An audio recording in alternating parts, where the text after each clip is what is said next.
Hello student, welcome to my channel AI biology. आणि या video लेक्चरमध्ये आपण डिस्कस करणार आहे की difference between sexual and asexual reproduction. म्हणजे या अगेन्स्ट हा जो लेक्चर आहे, हा लेक्चर तुमचा एक इम्पॉर्टंट लेक्चर आहे, जो की आपण जो सेकंड नंबरचा चॅप्टर स्टार्ट केलेला आहे रिप्रोडक्शन. सेकंड नंबरचा नाही, स्टेट बोर्डमध्ये फर्स्ट नंबरचा चॅप्टर आहे reproduction in lower and higher प्लांटमध्ये. तर आपल्याला रिप्रोडक्शन पाहायचं आहे प्लांटमध्ये.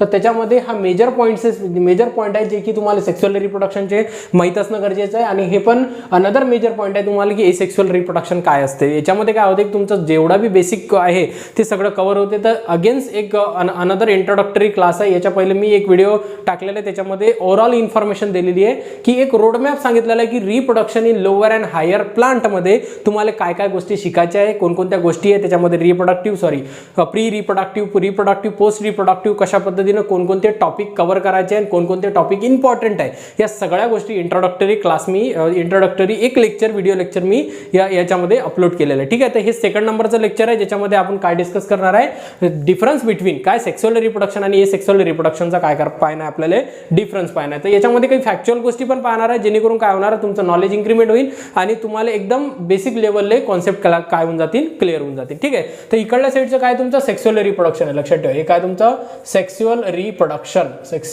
रिप्रोडक्शन. ठीक आहे. आणि अनदर साईडचं जे आहे हे आहे तुमचं एसेक्सुअल रिप्रोडक्शन. काय तुमचं एसेक्सुअल रिप्रोडक्शन. ठीक आहे. हा जो कॉलम एसेक्सुअल रिप्रोडक्शनचा आहे, हा आहे तुमचा सेक्सुअल रिप्रोडक्शनचा. तर चला line by line, one by one point आपण डिस्कस करू आणि डिस्कस केल्यानंतर तुम्हाला लक्षात येईल की काय डिफरन्स आहे या सेक्सुअल आणि एसेक्सुअल रिप्रोडक्शनचा. तर पहिले काय दिलेलं तुम्हाला, sexual reproduction is found in the almost all animal, plant and other life of form. जसं म्हणू शकतो आपण लाईक बॅक्टेरिया. काय बॅक्टेरिया म्हणजे बेसिकली काय की मोस्ट ऑफ द ॲनिमल्स आणि प्लांट कोणत्या रिप्रोडक्शनला फॉलो करतात, सेक्सुअल रिप्रोडक्शनला फॉलो करतात, ॲज कम्पेअर टू कोणाला म्हणू शकतो आपण एसेक्सुअल रिप्रोडक्शनला. ठीक आहे. म्हणजे काय की मोस्ट ऑफ द ॲनिमल्स जे की हायर ॲनिमल्स आहेत ते सगळे म्हणू शकतो, मोस्ट ऑफ द काही एक्सेप्शनल कंडिशन म्हणजे एक्सेप्शनल केस पण राहतात, त्याच्या व्यतिरिक्त मोस्ट ऑफ द जे ॲनिमल्स आणि प्लांट आहेत ते कशाला फॉलो करतात, सेक्सुअल रिप्रोडक्शनला फॉलो करतात. ठीक आहे. त्याच्या व्यतिरिक्त asexual reproduction is found in the lower animal. कोणत्या ॲनिमलमध्ये पाहिलं जाते, लोअर ॲनिमलमध्ये पाहिलं जाते, जसं की लोअर ॲनिमल्स, प्लांट, फंगस आणि बॅक्टेरिया. अनदर पण काही एक्झाम्पल आहे, फंगस आहे, बॅक्टेरिया, अनदर मायक्रो ऑर्गॅनिझम्स आहे, अनदर काही प्लांट्स आणि ॲनिमलच्या स्पेसिस आहेत जे की कशाला फॉलो करतात, तुमच्या एसेक्सुअल रिप्रोडक्शनला काय करतात, फॉलो करतात. ठीक आहे. तर फर्स्ट पॉईंट लक्षात आला. आता याचं कारण पण पाहून की थोडं अंडरस्टँडिंग याच्यावर चालू आपण, ज्याला बायोलॉजी माहीत नाही, ज्याला जे 10वी पर्यंत व्यवस्थित सायन्स शिकले नाही आहेत किंवा थोडं काहीतरी स्किप झालेलं आहे, कोविड असो या अनदर काही रिझननुसार, तर आपण पाहून घेऊ की most of the animal sexual रिप्रोडक्शनलेस का फॉलो करतात, कारण की सेक्सुअल रिप्रोडक्शन काय करते, नेहमी व्हेरिएशन क्रिएट करून येते. ठीक आहे. व्हेरिएशन म्हणजे नेमकं काय, बदल. येणारी जनरेशन नेहमी व्हेरिएशन येते ॲज कम्पेअर टू एसेक्सुअलमध्ये काय होते की तेवढं व्हेरिएशन येत नाही. आणि तुम्हाला माहित आहे की निसर्गाचे एक बेसिक फंड आहे, जो ऑर्गॅनिझम स्वतःला बदलू शकत नाही त्याचं इथं नॅचरल सिलेक्शन होणार नाही किंवा इव्होल्युशन होणार नाही. आणि इव्होल्युशन आणि नॅचरल सिलेक्शन झालं नाही तर नॅचरल रिजेक्शन होईल, या नेचरमध्ये ते राहू शकत नाही. त्या कारणानं most of the animals sexual रिप्रोडक्शनला काय करतात, फॉलो करतात. ठीक आहे. आता बघा सेकंड पॉईंट काय दिलेलं आहे की बाय पॅरेंटल प्रोसेस. हे कोणती प्रोसेस आहे तुमची, बाय पॅरेंटल, आणि हे कोणती आहे तुमची युनिपॅरेंटल. म्हणजे बेसिकली याच्यामध्ये किती पॅरेंट राहतात, एक पॅरेंट राहतात, आणि याच्यामध्ये बाय म्हणजे किती पॅरेंट राहतात, 2 पॅरेंट राहतात. ठीक आहे. आता याच्यामध्ये 2 पॅरेंट कोणकोणते राहतात, एक तर राहते तुमचा मेल राहते, एक मेल, आणि एक राहते तुमचा फिमेल. ठीक आहे. एक मेल आणि फिमेल्स, हे तर माहिती आहे तुम्हाला. आता युनिपॅरेंट म्हणजे नेमकं काय, जसं की एक व्हेजिटेटिव्ह रिप्रोडक्शनचं जर आपण एखादं एक्झाम्पल घेतलं तर जनरली आपल्या सर्कलमध्ये कोणतं एक्झाम्पल आहे, जसं की रोज ज्याला आपण गुलाबाचं झाड म्हणतो, गुलाबाचं झाड फॉर एक्झाम्पल आहे. हे कशाचं झाड आहे, गुलाबाचं झाड आहे. तर गुलाबाच्या झाडाची जर आपण एखादी फांदी तोडली आणि फांदी तोडल्यानंतर इथं जर आपण त्याला जर्मिनेट किंवा ग्रो केली, तर ग्रो केल्यानंतर काय होते, एक कम्प्लिटली प्लांटचं डेव्हलपमेंट होते. कशाचं, प्लांटचं डेव्हलपमेंट. ठीक आहे. तर मग याच्यामध्ये किती पॅरेंटल यूज केले, एकच पॅरेंटल. अलग लक्षात येतपर्यंत मग हे कशाचं एक्झाम्पल आहे तुमचं, हे एसेक्सुअल रिप्रोडक्शनचं एक्झाम्पल आहे. म्हणून लक्षात ठेवायचं की एसेक्सुअल रिप्रोडक्शनमध्ये किती पॅरेंट राहतात, युनिपॅरेंटल म्हणजे एकच पॅरेंट राहते, एकाच पॅरेंट पासून ऑफस्प्रिंग किंवा प्रोजेनीचा डेव्हलपमेंट होत असते. लक्षात येतपर्यंत हा झाला तुमचा सेकंड डिफरन्स. थर्ड काय दिलेलं आहे तुम्हाला की males and female gamete are forms. ठीक आहे, म्हणजे जे की मेल्स अँड फिमेल्स राहतात हे काय करतात, सेपरेटली आपले गॅमेट्स तयार करतात. जसं की मेल पण स्वतःचं गॅमेट्स तयार करीन, त्यानंतर फिमेल पण स्वतःचं गॅमेट्स तयार करीन. म्हणून काय दिलेलं आहे की सेक्शुअल रिप्रोडक्शनची हे लय महत्त्वाचे प्रोसेस आहे गॅमेट फॉर्मेशन करणे. गॅमेट फॉर्मेशन कोणत्या प्रोसेसनं होईल, मिओसिसच्या प्रोसेसनं होईल. कोणत्या प्रोसेसनं होईल, तुमच्या मिओसिसची प्रोसेस. आणि मिओसिसची प्रोसेस कुठे राहते, तुम्ही 11th मध्ये शिकलेले सेल डिव्हिजन, मायटोसिस आणि मिओसिस. तर मिओसिसच्या process through male and female काय करतात, स्वतःचे गॅमेट फॉर्म करतात आणि त्याच्यानंतर त्याचं फर्टिलायझेशन होते. ठीक आहे, तर बघा त्यानंतर काय म्हटलं की गॅमेट्स आर नॉट फॉर्म. आता याच्यामध्ये मेल अँड फिमेलचा फंडाच नाही आहे. मेल्स आणि फिमेलचा फंडा नसल्या कारणानं एसेक्सुअल रिप्रोडक्शनला गॅमेट फॉर्म करण्याची जरूरत आहे का, नाही. ते डायरेक्ट मायटोसिस थ्रू ऑर्गॅनिझमचं काय केलं जाते, डेव्हलपमेंट केल्या जाते. ते प्लांट असो या अनदर कोणी असो. ठीक आहे, जे की एसेक्सुअल रिप्रोडक्शनले फॉलो करतात. अगेन्स्ट काय दिलेलं याच्यामध्ये, fertilisation in males and female gametes. मग काय करतील, गॅमेट्स बनल्यानंतर हे कोणती प्रोसेस फॉलो करतील, फर्टिलायझेशन. मग फर्टिलायझेशन होईल. फर्टिलायझेशन म्हणजे नेमकं काय, कुठे गेलं फर्टिलायझेशन, ठीक आहे, कुठे म्हणजे फर्टिलायझेशन म्हणजे नेमकं काय की फर्टिलायझेशन म्हणजे काय की union of male and female gametes. Male gametes आणि फिमेल गॅमेट एका ठिकाणी येऊन जे फ्यूज होतात त्या प्रोसेसला फर्टिलायझेशन असे म्हणतात. ठीक आहे, त्यानंतर त्याचं झायगोट डेव्हलपमेंट होणे अनदर भरपूर गोष्टी होतात. Fertilization female gamete occur in the order to obtain the zygote. आणि ते काय फॉर्म करतात, झायगोट फॉर्म करतात. झायगोट फॉर्म केल्यानंतर तुम्हाला माहिती आहे की एम्ब्रिओ फॉर्म होतो, एम्ब्रिओ जेनेसिस होते, त्यानंतर ते बेबी फॉर्मेशन होते.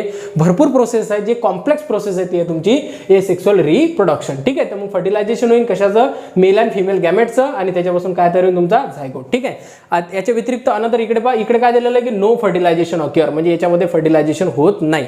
ऑब्विसली गोष्ट जर गॅमेटच फॉर्म होत नसेल तर फर्टिलायझेशन होईल का, नाही, याच्यामध्ये फर्टिलायझेशन होणार नाही. ठीक आहे, आता अनदर हे इम्पॉर्टंट पॉईंट्स आहे, इकडे थोडं कॉन्सन्ट्रेशन लक्ष द्या की काय म्हटलं की genetic variation among the offspring are involve the sexual reproduction. म्हणजे बेसिकली काय सांगितलं याच्यामध्ये की जेनेटिक व्हेरिएशन्स येत असते कोणत्या येले, जे की तुमचे सेक्शुअल रिप्रोडक्शनले फॉलो करते.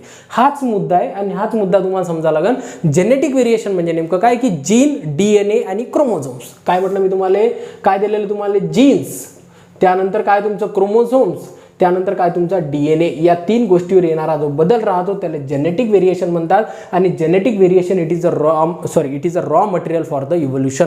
इव्होल्युशन होण्यासाठी रॉ मटेरियल कोण प्रोव्हाइड करते, जेनेटिक व्हेरिएशन प्रोव्हाइड करते. म्हणूनच सेक्शुअल रिप्रोडक्शनले काय म्हणता जाते, सेक्शुअल रिप्रोडक्शनमध्ये काय येते, व्हेरिएशन येते, बदल येते ऑर्गॅनिझममध्ये. आणि त्याच कारणानं की मोस्ट ऑफ द ॲनिमल्स काय करतात, सेक्शुअल रिप्रोडक्शनले फॉलो करतात, कारण की निसर्गाचे नियम आहेत. जो इथं बदलू शकन, जो या निसर्गामध्ये म्हणजे निसर्गामध्ये कोणती डार्विनिझम तुम्ही व्यवस्थित पद्धतीने वाचलेलं 10th क्लासमध्ये. काय म्हणते डार्विनिझम, आपल्याला काय सांगते की सर्वायवल ऑफ फिटेस्ट. म्हणजे नेमकं काय, जो की ऑर्गॅनिक इव्होल्युशन किंवा ऑर्गॅनिक व्हेरिएशन स्वतःमध्ये घालून आणू शकत नाही, तो इथं नेचरमध्ये त्याचं नॅचरल सिलेक्शन होणार नाही. ऑर्गॅनिक व्हेरिएशन येणं भरपूर महत्त्वाचं आहे. आणि मोस्ट ऑफ द, आता याचा अर्थ ऑर्गॅनिक व्हेरिएशन याच्यामध्ये येत नाही का, इव्होल्युशन एसेक्सुअल रिप्रोडक्शनमध्ये होत नाही का, होते. पण त्याचा विषय काय आहे की त्याचा जो रेट राहतो तो एवढा स्लो राहतो की भरपूर स्लो. त्याच्यामध्ये इव्होल्युशन आपल्याला दिसणं भरपूर काळ लागतो. लक्षात येतपर्यंत याच्यामध्ये फास्ट होऊन जाते. काय म्हटलं की याच्यामध्ये आता याच्या कंपॅरिझनमध्ये याचे पण काही विशेषता असेल ना, तर काय दिलेलं की all over the continuity of the genetic information through the progeny. म्हणजे नेमकं काय की एसेक्सुअल रिप्रोडक्शन काय करते, तुमची जे जेनेटिक इन्फॉर्मेशन आहे ते प्युअरिटी ठेवते किंवा कंटिन्यू मध्ये जशीच्या तशीच ठेवते. अलग लक्षात येतपर्यंत हे पण एक त्याचं विशेष आहे. भरपूर काही ब्रीडिंग प्रोग्राम घेतणारे जे प्लांट ब्रीडिंग करतात त्याला एक प्युअरिटी सीड्स पाहिजे असते ब्रीडिंग प्रोग्रामसाठी. तर मग ते सेक्शुअल रिप्रोडक्शन प्रोव्हाइड करण का, नाही. तर ते कोण करण, एसेक्सुअल रिप्रोडक्शनला जे प्लांट फॉलो करतात त्याच्याकडे प्युअरिटी राहतात किंवा जेनेटिकली इन्फॉर्मेशन काय राहते, म्हणजे स्टेबल राहते. तर हे पण एक त्याचं काय विशेष आहे. लक्षात येतपर्यंत ठीक आहे. अगेन्स्ट काय दिलेलं त्यामध्ये की इट इन्व्हॉल्व मिओसिस आणि मायटोसिस. म्हणजे काय, सेक्शुअल रिप्रोडक्शनमध्ये दोन्हीही गोष्टी इन्क्लूड किंवा म्हणजे दोन्हीही डिव्हिजन केल्या जाते. एक राहते तुमचं मिओसिस, एक राहते तुमचं मायटोसिस. आता याचं काय फंक्शन आहे, मिओसिस काय बनवण, गॅमेट्स बनवण लक्षात, आणि मायटोसिस काय करण, तर ॲनिमलची ग्रोथ करण्यासाठी मायटोसिस राहते आणि मिओसिस गॅमेट फॉर्मेशन करण्यासाठी राहते.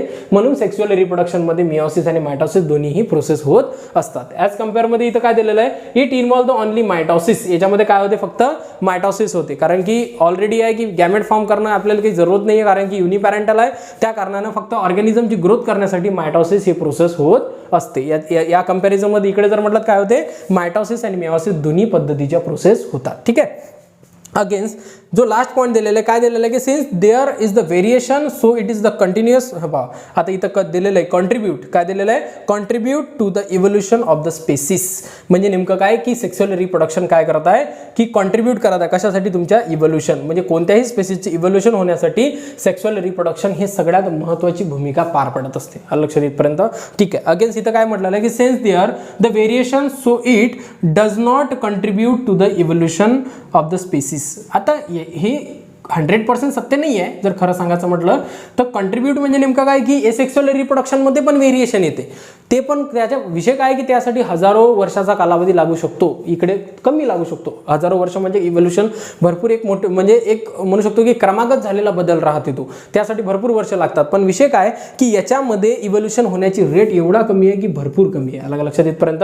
आणि याच्यामध्ये काय होते की हे मोस्ट ऑफ द कंट्रीब्यूट करतात की इव्होल्युशन करण्यासाठी कोणत्याही स्पेसिसले. अलग लक्षात येतपर्यंत ठीक आहे. तर हेच भरपूर काही कारण आहेत जे की काय करतात की most of the animal sexual reproduction follow करतात आणि जे कमी ॲनिमल्स आहे लोअर फक्त काय करतात हे सेक्शुअल रिप्रोडक्शनने फॉलो करतात. कारण की प्रत्येकाला बदल नाही, तुम्हाला पण बदलावं लागेल. अलग लक्षात येतपर्यंत बदलावं लागेल म्हणजे काय की जर तुम्ही म्हणजे म्हणू शकतो की एक बेटर स्वतःला बनवत नसाल तर तुम्ही या कॉम्पिटिटिव्ह जगमध्ये राहू शकत नाही किंवा टिकू शकत नाही. अलग लक्षात. ते आता विषय काय की चॅलेंजेस सारखेच आहे. ॲनिमल्स किंवा निसर्गामध्ये असणारे जेवढे बी आहेत त्याच्याकडे सेम चॅलेंजेस आहेत. त्याला जगण्यासाठी चॅलेंजेस करावं लागतात, जगण्यासाठी स्वतःमध्ये व्हेरिएशन करावं लागते. तसं या सगळ्या गोष्टी सिमिलरच आहेत. तुम्हाला पण स्ट्रगल करावं लागते एक चांगली अचिव्हमेंट करण्यासाठी आणि त्याला पण स्ट्रगल करावं लागते जीवन जगण्यासाठी. मग जीवन जगण्यासाठी व्हेरिएशन महत्त्वाचं आहे. म्हणून most of the animal sexual reproduction follow करतात आणि कमीत कमी म्हणजे कमी ॲनिमल्स म्हणू शकतो की ॲज कम्पेअर टू एक सेक्शुअल रिप्रोडक्शनला फॉलो करतात. अलग लक्षात. हे झाला तुमचा difference between sexual reproduction and asexual reproduction. ठीक आहे. तर व्हिडिओ जर तुम्हाला समजला असेल तर ज्याला जरूरत आहे त्याला जरूर शेअर करा, तुमचे मित्रमैत्रिणीला शेअर करा, चॅनलला सबस्क्राईब करा आणि जर तुम्हाला काही अडचण येत असेल तर नक्की कमेंट्स टाका, मी त्या कमेंटचा आन्सर देईन. ठीक आहे. थँक्यू.